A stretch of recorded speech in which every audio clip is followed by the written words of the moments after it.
Connected.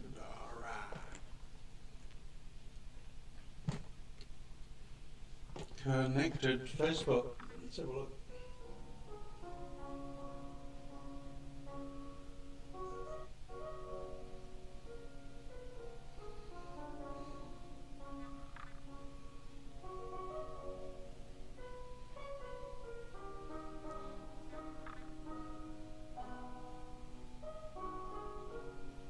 I don't trust technology. I come live according to this.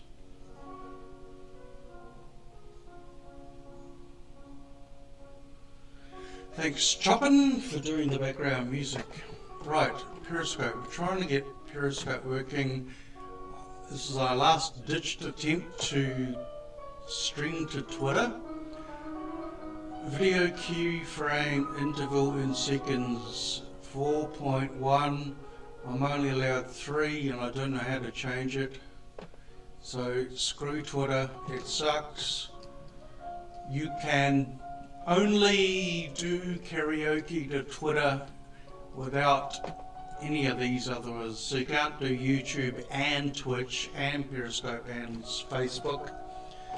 Because Periscope, to stream to Periscope, you've got to degrade your video and audio to rubbish. Sound like you're singing through a tin can at the bottom of the hill under an ocean. Alright. So 3 out of 4 ain't bad. Okay, thanks for watching. Right. First of all, thanks to Kat for the inspiration to make a type of video like this. Excuse me.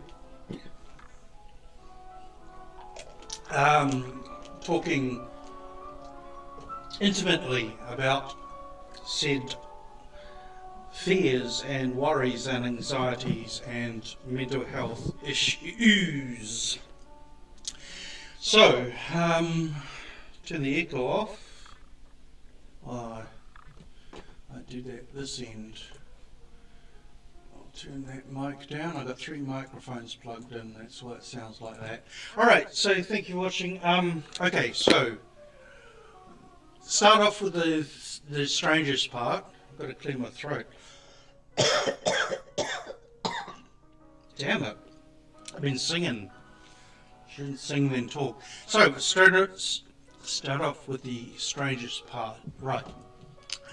I have always been an 8-year-old since I was 8.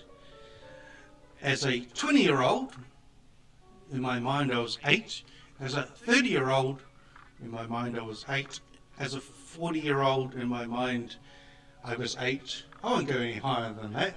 I'm not going to give you my age. What? Come on, seriously? So I'm a child and I have an adult body with a very childlike mindset, which is why I love the old games, and I have puppets and I got my toys, I got my Thunderbird set, my Star Wars rest of collection, because I sold all the lovely Clone Wars Star Wars figures because I love that movie so much. It's just so Star Wars timeline. Right. I see Return of the Jedi, and then the one where Rey is in whatever that was called. I put those together and I skip frickin' I can't even remember them now. Phantom Idiot, Clone Jaws, and Rise of the Sith or whatever, Revenge of the Sith. Worst movie ever made. Right, anyway, so I'm a child and I have a body that's grown up. I have trouble saving money, which I've conquered because we're in lockdown. I have trouble paying bills because I don't budget for bills. I have trouble up till now, like getting a warrant, getting a rego my car, grown up stuff, you know. I've got to take people with me to help me out. I'm not used to doing that stuff. When I lived in Christchurch, I had a very wonderful support team that helped me get doctor's appointments and things. I, wasn't really in the mindset to do things for myself. Anything. Okay, incapable of. So, from 1989, let's go back a month. Start December 89, come out 2006, we'll say 2006, even though it was December 2005. So we'll call that the Eric Holmberg Tunnel. That's what we're going to call it. We're going to call it the Eric Holmberg Tunnel. Yeah, why not? So, 1989, I had had enough of life. I left planet Earth and became involved in... Did you bring it? Yes, here. The world called Christian conspiracy theories. Look what the green screen does to his books. Wow.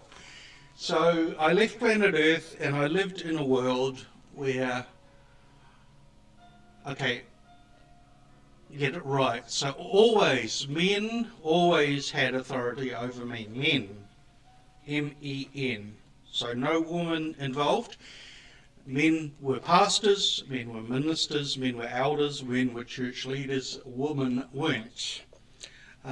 Women were judged for daring to become involved in that sort of masculine universe, whatever, who cares. So, join the world of Christian conspiracy theorists, started learning all about the lovely wonders of the Antichrist, the Mark of the Beast 666, One World Government, the Illuminati, the Freemasonic Illuminati, vampirism, werewolves, the... what? Are they hybrid werewolves that live in the Mormon temples? I think so. I've forgotten everything I ever learned. I apologise if I haven't included the werewolves that live in the Mormon churches. Sorry. I forgot what they were. Never mind. So I left planet Earth and I lived in a totally fantastical world. I love the word fantastical because the professor uses it in...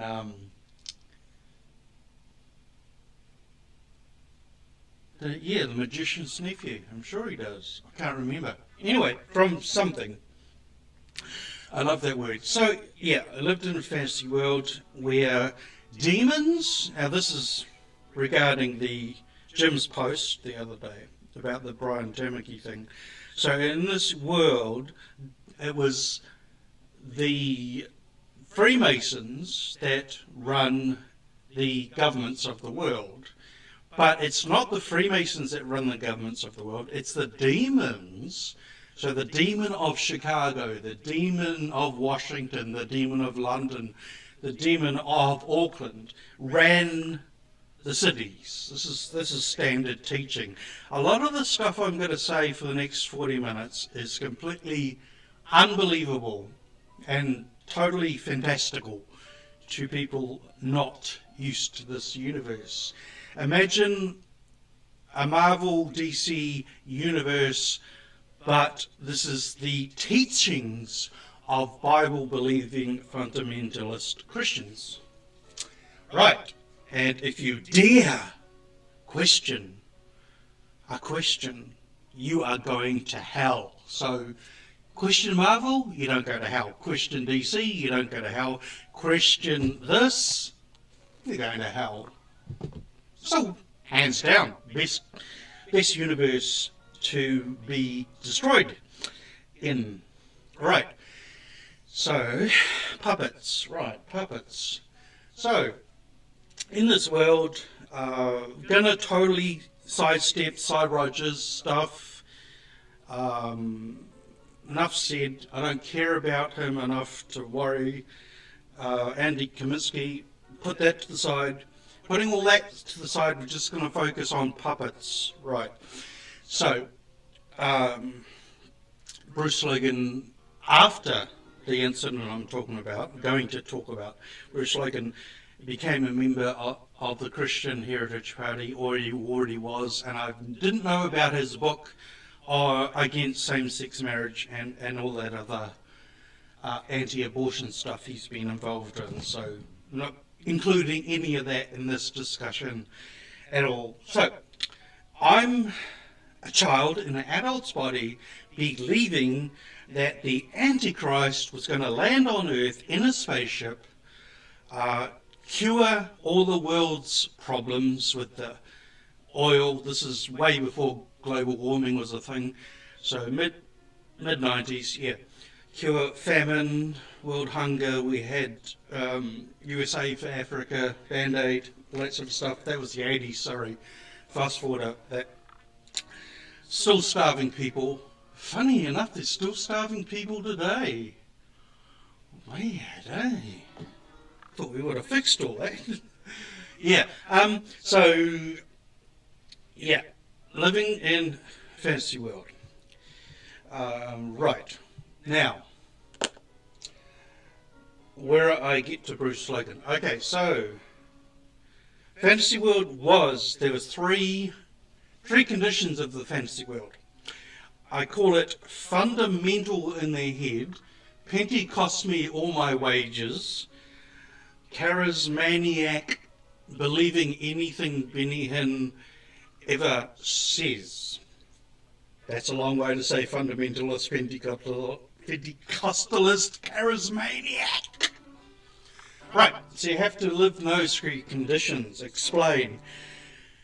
In the denominations I was at the time that I'm discussing in this Bruce Logan thing, I was part of the Pentecostal world. If you were not Pentecostal, then you weren't Christian. Told you weren't going to believe what I say. So, Brent Douglas touched on this in Auckland, and I left Auckland 3 years before Brent Douglas moved to Timaru. So I got a bit of it in Auckland, but this is the core of this, what I'm going to say. It happened in Timaru. So Bruce Logan, continuing with the standard Pentecostal belief that Anglicans aren't Christian, that Methodists may be, Baptists slightly on the edge, Catholics no. So the discussion of Brent Douglas was that his vision of the throne of God that he had, that he prophesied for 3 hours this one particular night. This is in the middle of revival. Saw the vision of the throne room of God and explained clearly, and I've got this on cassette tape, but I can't find the cassette because this is going to sound really unbelievable, said that Christians who were lukewarm aren't allowed. Now, explain. Jerusalem on earth is a reflection of Jerusalem in heaven. This is normal teaching in that world.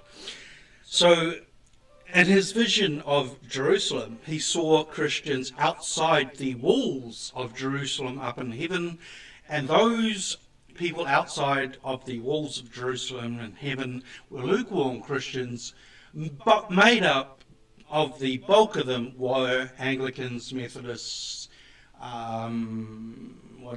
Baptists, whatever, can't remember. Forgotten most of this teaching, can tell you bits and pieces. Catholics, no, they're all going to hell. Mormons, hell. Where is that book? Fitzroy Near. I love a green screen. So, Buddhists, hell. Mormons, hell. Protestants, maybe heaven. Hindus, Christian Science. J-Dubs, Unitarians, Judaism, Islam. So this is a book on how to convert all those people to Christianity so they can make it possibly into the throne room of God.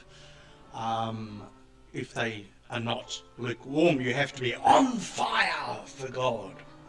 That's the best way to win the argument. Right. So, Bruce Logan. Right. So, the step before that, authority, men. Men totally having authority over me. Me being a child, the adult male telling me how to think, what to think, how to behave, what I should do, what I shouldn't do. The breakthrough at Staveley, got to say, bring that up first. That was the positive of this particular year. Richard from Nelson came down to Staveley for a men's workshop, and he was accepted, even though he was only an Anglican, he was accepted to speak in the camp. And wow, this guy basically, wow, up till this day, the Christian response from these men were that Jesus could cure sexual abuse like that. As quickly as he can heal a blind man, he can cure sexual abuse. Right up 1989 till that day. So this guy Richard, wonderful guy, basically explained that it was like a hammer hitting a nail into a piece of wood. You pull the nail out and there's a gap, a hole left in the wood, and that was the pain that I needed for them to focus on, which is great, which is what they never did when Richard left to go back. I have to explain, at this time in my life, I was with the Assembly of God, the Grace Vineyard, the Elam Church, and doing voluntary work for the Sallies. So that's 4 churches I was involved with. Overload Church, binging? Yeah, church binging. Because I was so desperate for a cure of just on the verge of coming out as trans, homosexual sins, masturbation, a whole lot that needed to be fixed, that these men could fix. And yeah, so in that time we went to Cy Rogers, blah blah blah. I'm going to skip over that, it's nothing to do with this. Okay, so I have these humans, these men, putting me in what I've disguised as a prison. So my mind, you know how they talk about praying the hedge off you, that Jesus can rip the hedge around your brain to cure you of demons by physically ripping things in the spirit realm off your head. I don't know if you experienced that, but I have. Anyway, so I forgot to mention this bit, sorry, backtrack a bit. So in the Pentecostal world, if you didn't speak in tongues, you weren't truly baptized in the Spirit, therefore you can't make it to Jerusalem, the new Jerusalem up in heaven.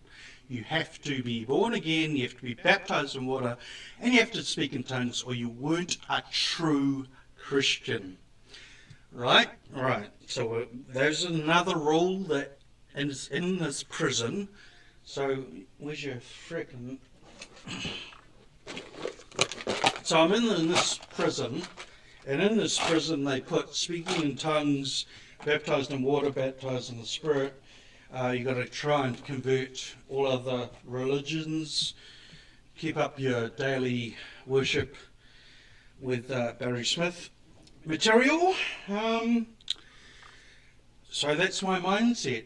I believed everything they said 100%, didn't question anything, had no reason to question anything, didn't know that I had the option of questioning anything. And in fact, I took their materials and I was the extreme. Books like The Signs and Symbols on record covers and jewellery and stuff were signs of the occult infiltrating Waimate. I mean the world. Shut up. What the hell is that? That'd be a hat. Oh. Sorry. So, get on with it. Right, so we're in Waimate.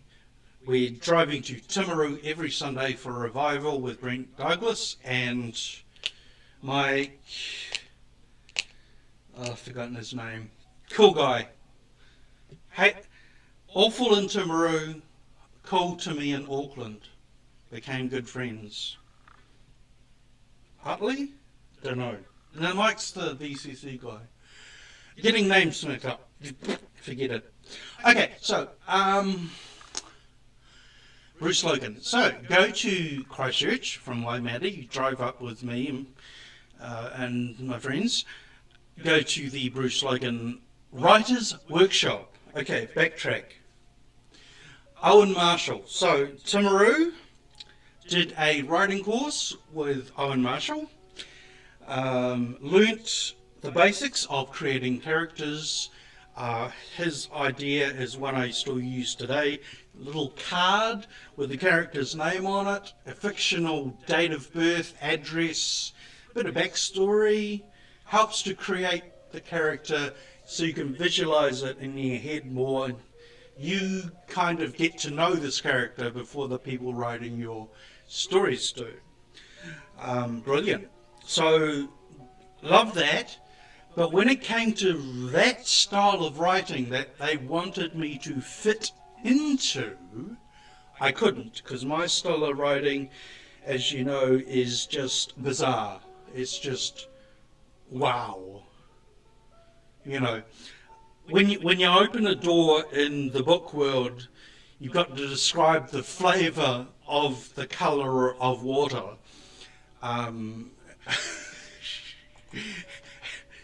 The daylight dripping through the fence and upon the pot that's sitting on the back wall, stuff like that. I can't do that.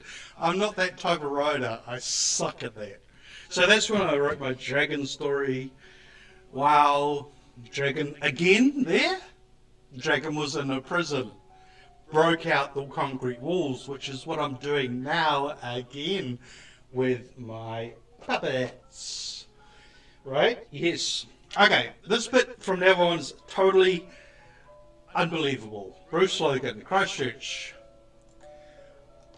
Christian Writing Workshop. How to write as a Christian the gospel message to the wicked world in the end times to save the lost from going to hell.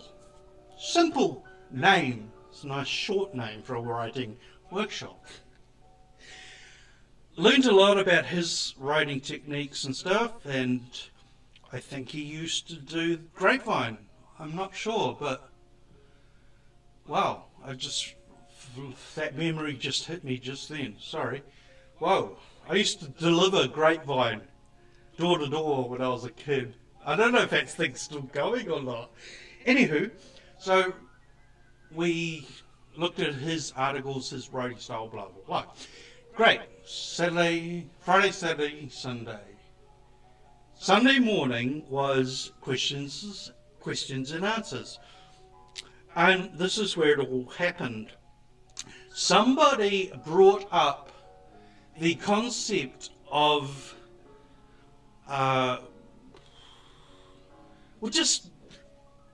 it started off as a simple question that morning. Is the Chronicles of Narnia truly Christian? Is it Is it good for kids? Is it good for Christian children?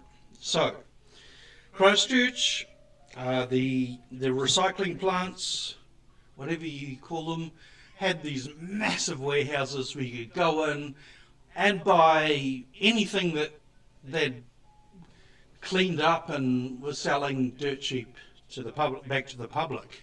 So I was buying computer bits and parts, cleaning them up, getting them running, and I bought this 5-foot lion. It's very similar to Aslan, same colour, I mean, but 5 foot long, lying down on its side, curled up like a cat would, and ripped out all the material around the mouth, and I converted it into a hand puppet and filled it up. First with newspaper, which scratched my fingers, so I pulled that out and I stuck in. I went to an op shop, bought some crap and just cut it up and stuffed it in their head. And it worked, right? So I got this brilliant 5-foot Aslan. So the question of the Sunday morning was, is Chronicles of Narnia good for kids? I'm supposed to be showing my pictures, I'm sorry. Sidetracked. These pictures I created way back at the time that I'm talking about. So here's Captain Milkbottle, and he did a tutorial on how silent film came about. I should remake that and make it more exciting. Yeah. So is Chronicles of Narnia Christian enough? The answer was no, and I can't blame Bruce Logan, because it wasn't Bruce Logan's opinion. He had asked around as part of a project he was working on, which I don't know whatever happened about it, but anyway, he was going around asking questions like this. And of course, the Christian belief was that, and I think the word is anthropomorphic, forgive me if I got that wrong, but animals that talk were demonic. They were demon possessed. Animals that talk were demon possessed. So therefore, Chronicles of Narnia, The Lion, Witch, Wardrobe, Horse and His Boy, The Magician's and His Nephew, all of that were not totally, fully Christian. Now, being C.S. Lewis, to make, well, I mean, it wasn't created to become a worldwide seller, but putting it beside what Peter Jackson did with The Lord of the Rings, you would be, I know they have done 3 of the, have they done Caspian? Yeah, they've done 3, but they should do all. But then again, so what the problem is, you're taking a Christian concept and it's not accepted by the Christians. So the market is closed with these books because there's still a lot of fundamentalists that don't approve of the Chronicles of Narnia because there's a witch in it, because talking animals, there's a lot of ooky spooky, as Fred would say, the battle against Aslan, there are all those little demonic entity things just flaunting around Aslan as he dies on the stone tablet. So that was the shock. So child in adult body told Lion, the Witch, and Wardrobe was evil, not Christian.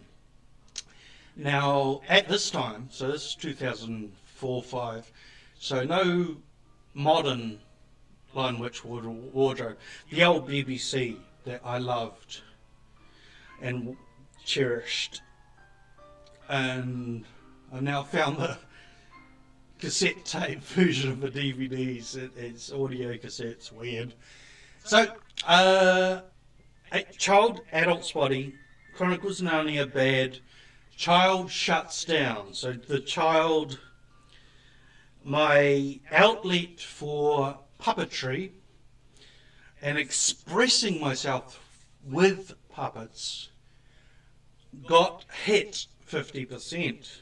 Well, maybe it doesn't matter. Make that 30% because the second part is Ga.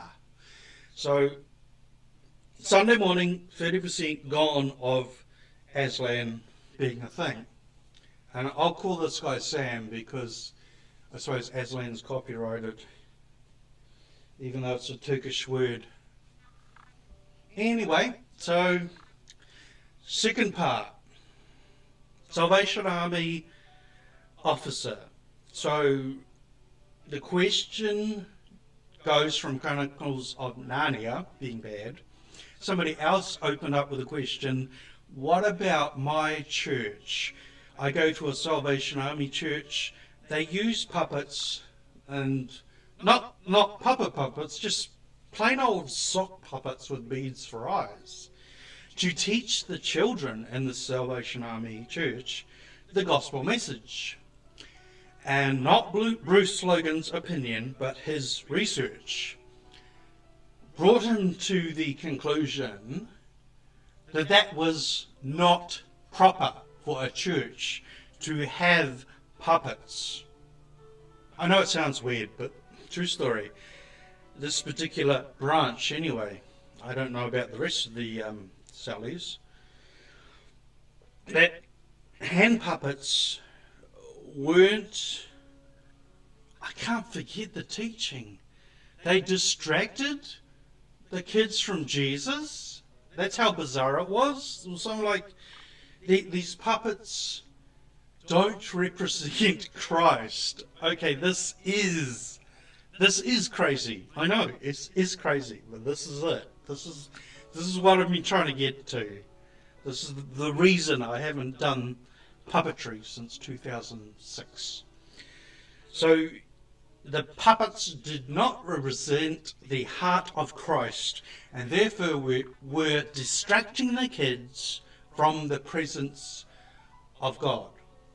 So puppets were a no-no. Captain Teabag saves the day. So Chronicles of Narnia will say killed me 30%, and this whole puppet thing just destroyed my desire to have anything to do with cartoons, puppetry, these little Playmobil dudes. The stick guy that I've got for drawing, you know, you move his hands, and he's in the next room, move his hands from that. Bought them all back then. Yeah, Christchurch, brilliant. There was a brilliant art shop in Christchurch. I don't know where, if it's still open or not, but that's where I bought a calligraphy pen. It took me 3 weeks to save up for, but I got it. I still got it in there. Absolutely amazing. Canvases, paints. She knew her stuff. I said, I want to do this. So she says, this is what you need. This, and this. Brilliant. Lost, yeah, true. I lost the desire to paint, to use felt tips, to use colouring pencils, everything that's in that box, crayons, everything. Wow. It just hit me right now. I've got all this stuff that I haven't touched. We're talking painting, we're talking drawing these teabag dudes and Nonsense Town. All that was crushed. It was stolen from me. So there's the anger. So that was stolen from me. Not by Bruce Logan, but by the average or majority view of Christians at that time period against puppets and VeggieTales. Now, I haven't said that one yet, but the consensus at this time, this all happened in the same weekend, consensus of Lord of the Rings was not Christian, evil, keep kids away.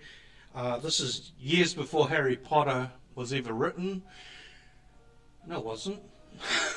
I'm getting my time mixed up. Harry Potter to me was a complete secret because they literally had Harry Potter book burning church services, bonfires, good old, I won't name names, don't name names. Good old fire burning days, yep. Harry Potter books, Kiss records, anything that distracts you from Christ, so whatever. Light bulbs, whatever, who gives it. Right, so what was I saying? So, crayons crushed. Lord of the Rings, Lord of the Rings, no. VeggieTales, this is the funny part. But it wasn't funny back then, because I loved VeggieTales. Child in adult's body, 25 years old, watching VeggieTales, loving VeggieTales. People, adults, not understanding the concept of this grown adult loving VeggieTales and having teddy bears in their house. What is this? It sounds ooky spooky to me, sounds a bit demonic. Maybe you're possessed into buying these useless things that an adult never needs. That's the mindset you've got to think when you're hiding your Pikajus in a cubby hole when the church comes round to knock on your door and inspect every cupboard. Now, have you got anything demonic under your bed there? Oh my God, I could totally write a story about the world I lived. I just call it unbelievable. Yeah, my poor old mate who had to get rid of his dinosaurs because it was influencing with the spirit of evolution. True story. I don't make any of this up. It's all true. That's why I sound so weird. I know. So, VeggieTales, Lord of the Rings, no. Chronicles of Narnia, not really. Please don't. VeggieTales, yeah, maybe. Just as long as their message is true to the gospel of Christ. And if the VeggieTales get out of hand, then we will write nasty letters to the studios that own them. I still don't know what a kazoo is. Kazoo? It'll come to me. So that's it. That's my story. Thanks for listening. Withdrawal symptoms. Okay, sorry about this. Forgot the whole thing. Right, finishing off withdrawal symptoms. Change the picture. Let's have a look at cell phone and pencil. I've got to update cell phone because there's no more buttons on the phone itself anymore. Kid will go, what's that? Why do you push buttons? So, withdrawal symptoms. 2006 to 2020. It's like, for explanation's sake, let's just say Pentecostal World Prison was like being on LSD, coke, meth, Mary Jane, the whole works, and put like 10 bottles of Woodstock in there, Jim Beam and Johnny Walker, chuck it all in, mix it about, and you're not on earth, you're just not living on earth. So detoxing took from 2006 to 2020, with a lot of detoxing from other crap in the way, i.e. Cy Rogers, Andy Kaminsky, Bill Sabritsky, blah blah blah blah blah. So with the help, I've forgotten to mention this the whole time, with the help of the people that were around me, so Christchurch MCC took me, so that was the hardest time because I was going to Living Waters and MCC at the same time, to the point in my life where I had to ditch one because of the depression, anxiety, panic attacks I was having from going to that church. Moved to MCC, totally accepted, totally never looked back. Once I shut the door on Living Waters, I never looked back. So with the help of MCC Christchurch, MCC Auckland, or Church in Progress now, I've been able to come out, to detox, to go cold turkey on that part of a religious prison system. Let's call it that. Let's call it a prison system, because you're told what to think, why you should think it, how to think it, and the consequences of thinking against it. So, 2005, 2020, 15 years of detox, going cold turkey, and I've finally been able to, in the last couple of days, thanks to lockdown, to pick up a paintbrush. Now, sounds trivial to normal people, sounds trivial. Pick up a paintbrush, a felt tip, a coloured pen, a puppet. And I seriously didn't realise this to just now. This is all coming together, which is why I had to postpone the Pink Floyd show till tomorrow, because I knew something was going to happen. But that's the reason. All the negativity against not using coloured pencils, negativity against expressing yourself with certain items, cartoons, puppets, and anthropomorphic creatures, was shut down. So after 15 years of detoxing from that world, I can now finally pick up a colouring pencil, a felt tip, a piece of chalk, everything that's in there, the stencils, those weird spirally things that I bought, all the stuff that I've bought 2005, 2006, been sitting in that box untouched, and I've never known why till right now, because it was all shut down by people that were concerned about me and concerned that I was using these tools of the devil to promote the word of God, not the thing that one should be doing. All right, thank you for watching the show. Thank you for listening. If there's a part 2, I'll make it really short. Anything I've missed out, I'll just post it on my Facebook. I think that's it. So now I'm just going to use coloured pencils, felts every day to do whatever. Nothing, no ideas, no reason, just to do it. My counsellor said, draw anger. So let's do that. It's like, okay, let's just draw. Let's just draw. Okay, don't start thinking about what you're going to draw, because you've only just come out of this. So just draw anything and start. And your life starts tomorrow, or today, or 3 days ago when you picked up your paintbrush. My new life. Thanks for watching. Thanks for listening. Pink Floyd show tomorrow. Eagles is a bit harder because I need more practice. That may be Monday night.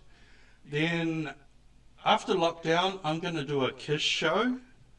If I can find somebody's house that I can record from, because he won't be able to stomach that nonsense. And also, there was one other show. Dire Straits. Yeah, Dire Straits. Can do those in lockdown. Judas Priest, Kiss, I can't do those in lockdown because he's listening at the door and it's all evil, demonic. You know the drill, you've been listening to that for the last 40 minutes, whatever. Thank you, goodbye, stop talking now, bye!